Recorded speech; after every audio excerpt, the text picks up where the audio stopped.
Hey everyone, Dante here. So, I know I promised that my next video was going to be the Ralsei analysis, and I am working on that. In fact, I am writing the script for this video right after I just finished writing the script for the Ralsei analysis. So, why aren't I working on it? Well, for starters. Yeah, and that's just the script. I need to record myself saying all of that, then cut down the stutters and misspeaks, normalize, equalize, noise reduce, and all the other fancy audio stuff. Export it into a video software, then have to cut and edit a video, not including the times I get sudden divine inspiration and include a reference to something. Or a meme. Probably a meme. The point is, making a video is hard. It's fun, but it also takes time. And I've got an algorithm I need to feed. So, for now, have this. Because I am writing this while it is fresh on my mind, but there is, something interesting I noticed while I was scripting the video, and that's this.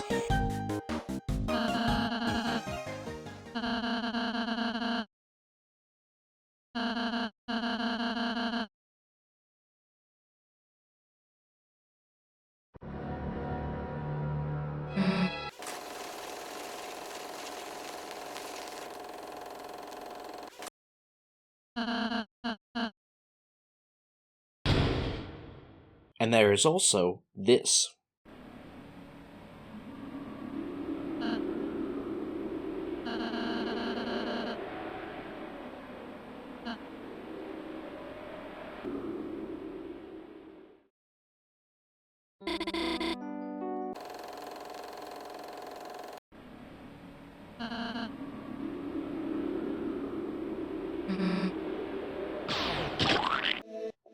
The two of them, Kris and Ralsei, were talking about something. Whenever there's a moment when Susie is the primary focus, whenever we see through her perspective, we always come back to Ralsei and Kris talking to each other. One of the easiest ways to show that a person is holding a secret is to have the main character walk in on a conversation between those people that suddenly stop when the main character enters the scene, or even imply that characters are saying things to each other, like with Noelle saying that Quinn was bragging about her mech all day. We believe that, even though we never saw that happening. Quinn and Noelle were alone together many times, so it just happened when we weren't around. That is what I want to talk about. Conversations off screen. But here's the thing. I'm not going to be talking about Kris and Ralsei here. No. I have a whole video planned for that. Nah. Instead, I'm going to be talking about another instance this happens.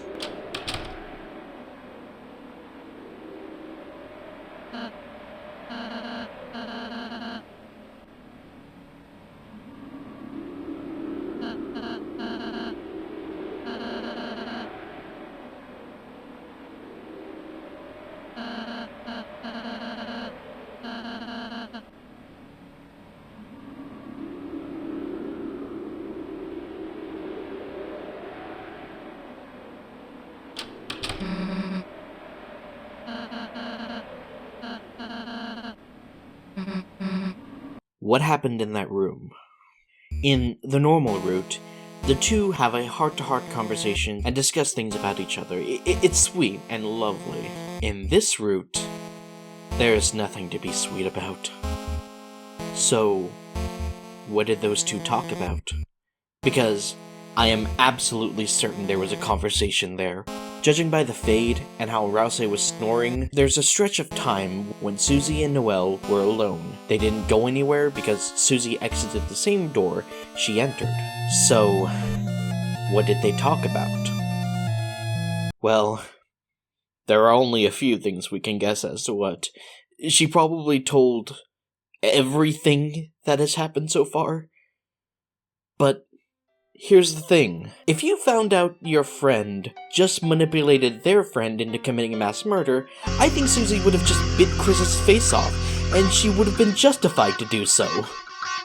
But no. Instead, Susie was very much not angry. In fact, she seems to be pushing us forward, which is perhaps the most horrifying part about all of this. She's not, "Kris, what the fuck happened?" She says, "Alright, let's go." And even Ralsei is visibly confused, asking to what happened, and she just affirms, "Let's go." Which is made even more concerning because literally just before this scene, she asks Kris to check in the room with her. And this is the route where Birdley is just dead, so there isn't a plan to check up on Noelle. This is very much an impulsive decision done by Susie. Hell, she was annoyed that Kris didn't even want to check up on her. And then by the end, she just says, "Let's go."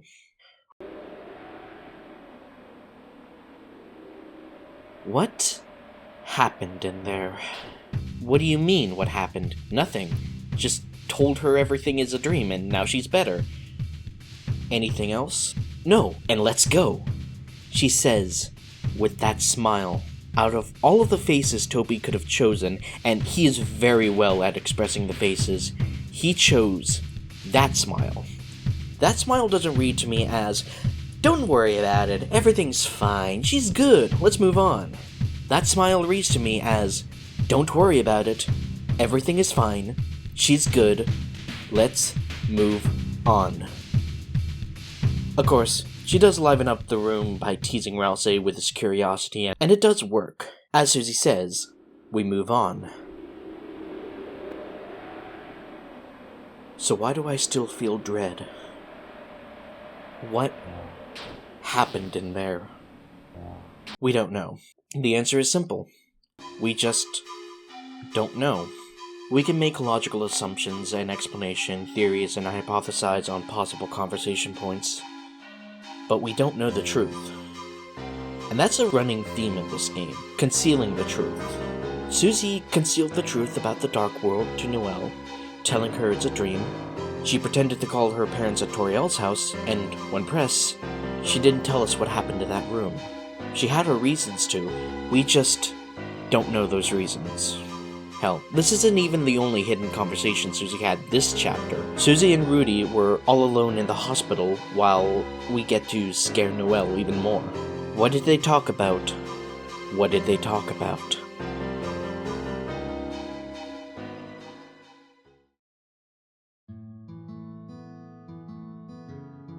Susie, as a character, is one that I just find fascinating.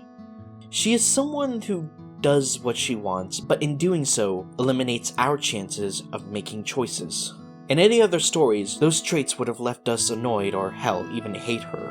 I guess it just goes to show how much of an amazing writer Toby is, to not only make us like her, but sympathize with her. She was a bully at the start of this game, but we can tell that it was a defense mechanism from her home life, which we don't know much about, but we can tell that it is dire. She's absolutely up there in one of the best written characters in any media I've enjoyed, and I love her. Which makes me dread even more about what happened in that room. What does Susie know? I want to know what you all think, because even if Noelle didn't tell Susie about her murder spree, I think Susie is good enough at reading people to tell that something is wrong with this whole situation. What do you think? Trust me, I want to hear about this. I want people to discuss this scene more because I've got a goat to analyze, so I'm gonna leave this to you.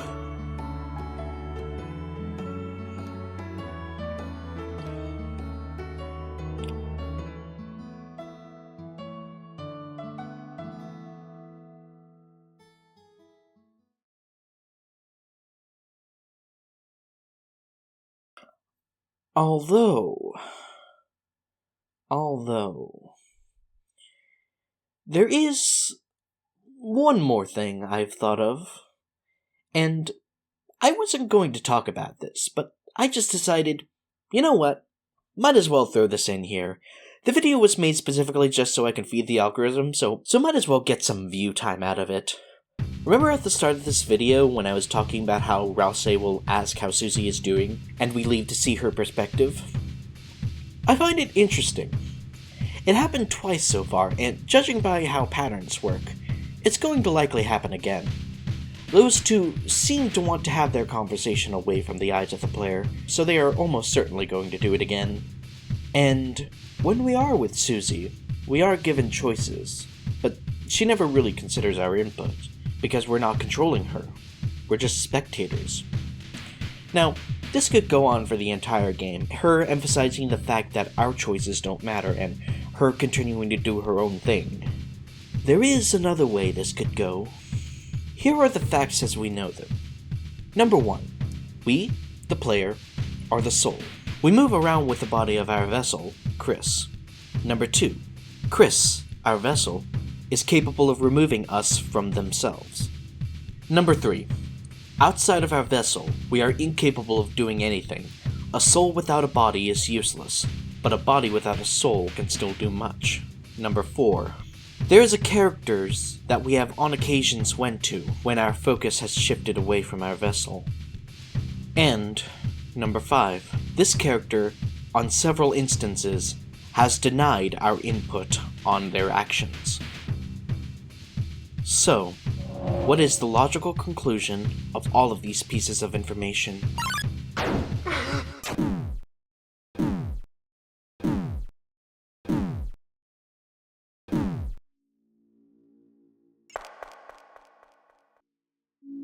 We take control over the one person who has constantly denied us.